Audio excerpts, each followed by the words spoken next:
Back in the late 60s, the Tomaso Mangusta was considered to be a wild supercar. This thing had Italian-style American muscle and a name that meant mongoose, the snake killer. Built out of rivalry, it was supposed to crush the competition, but just as fast as it arrived, it disappeared. So what really happened to this forgotten beast, which was once a $12,000 Rebel in the late 60s, and now a $400,000 plus collector's prize? In the late 1960s, car fans were crazy about speed, power, and style. Out of this era came cars like the Mongoose. This was built between 1967 and 1971, and the Mongoose mixed Italian design with American muscle. This thing was wide, it was low, and it was fast, instantly turning heads wherever it went. Our story starts with Alejandro Di Tomaso, an Argentine race driver who moved to Italy to chase his dream of building his own cars. He teamed up with designer Giorgetto Glugario, who would later become one of the biggest names in car design. Together, they wanted to build a car that was bold, fast, and different from anything else in its class. So, the Mongoose grew out of an earlier project, the Shelby Di Tomaso P70 Can-Am race car. Now, that project failed before it ever hit the track, but its ideas didn't go to waste. Alejandro took the chassis and technology from that race car and turned it into a road car. Even the name had some drama behind it.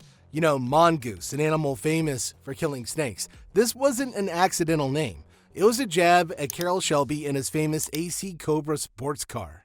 Alejandro wanted everybody to know that his new car was built to beat the Cobra. But the Mongoose wasn't just about rivalry. It had a sleek, futuristic design, a mid-engine layout, which was super rare at the time, and Ford's reliable V8 engine. All of this made it one of the boldest cars of its day. Yet, behind all the cool looks and wild name, trouble was already brewing. Production problems, design flaws, and a tough market would all but put this car's future at risk. The Mongoose wasn't just another pretty car. It had a mid-engine design, sharp looks, and a powerful American V8 under the hood, things you almost never saw together at that point in time. It was born from racing ideas, but built for the street, a mix that promised something special. But as exciting as it looked on paper, the real story behind the Mongoose was just getting started, and the road ahead was anything but smooth.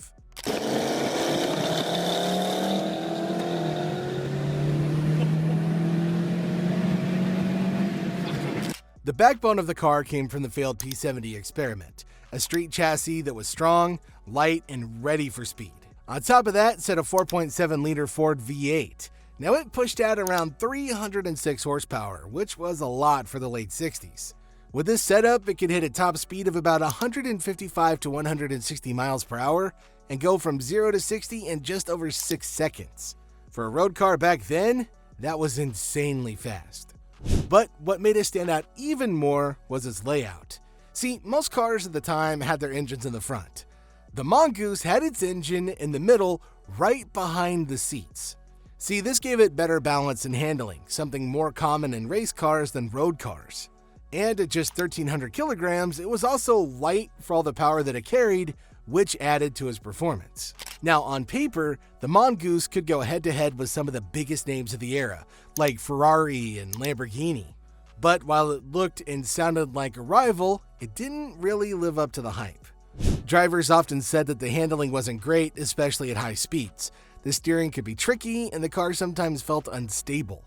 It was a reminder that even bold designs had limits. Still though, it did have a charm that kept people hooked.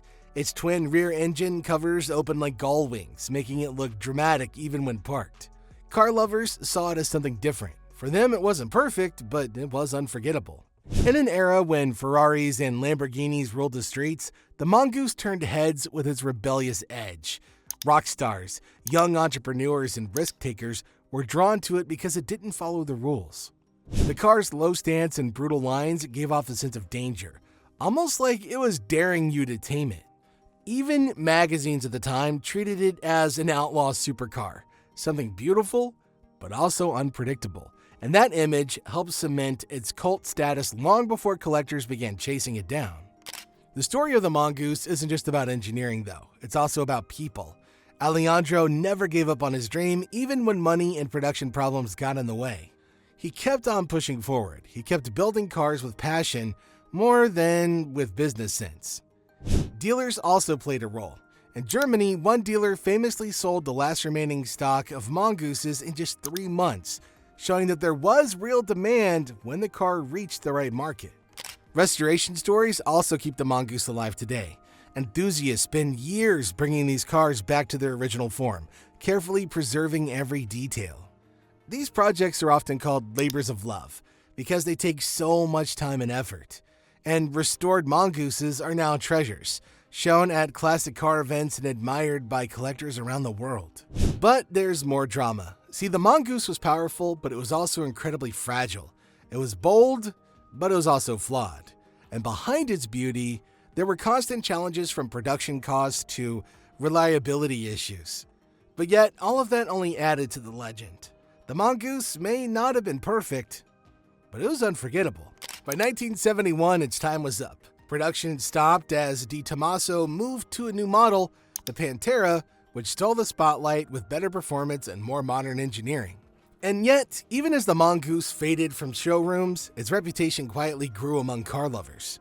What happened next would turn this once overlooked supercar into a hidden legend with a lasting legacy. Even though it disappeared from production in '71, it didn't vanish from people's minds. Over time, car fans began to see it not just as a failed experiment, but as a rare piece of history. Only about 401 units were ever built, which makes each one incredibly special today.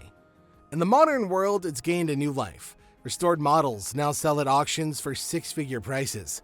Collectors fight to own one, and each car's story adds to its value where it was first sold, who owned it, and how well it had been preserved. Seeing one at an event is like spotting a rare animal in the wild. Its design has also aged beautifully.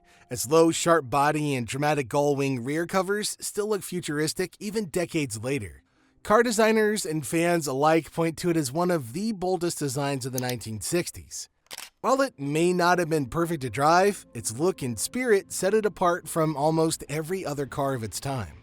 Today, they appear at top car shows around the world. They're displayed next to Ferraris, Lamborghinis, and other legends of the 60s, finally getting the respect they missed when they were new. But what makes the Mongoose an unsung legend is its mix of beauty, ambition, and drama. It was born from a rivalry, built with courage, and remembered for its wild story. Decades later, it still sparks excitement and debate. It may have been forgotten once, but today it stands proudly among the greatest supercars of the 1960s. So we want to hear from you. What legendary car or forgotten icon should we explore next? Subscribe to the channel, drop a comment below, and join us on our journey through the untold stories of the world's most fascinating machines.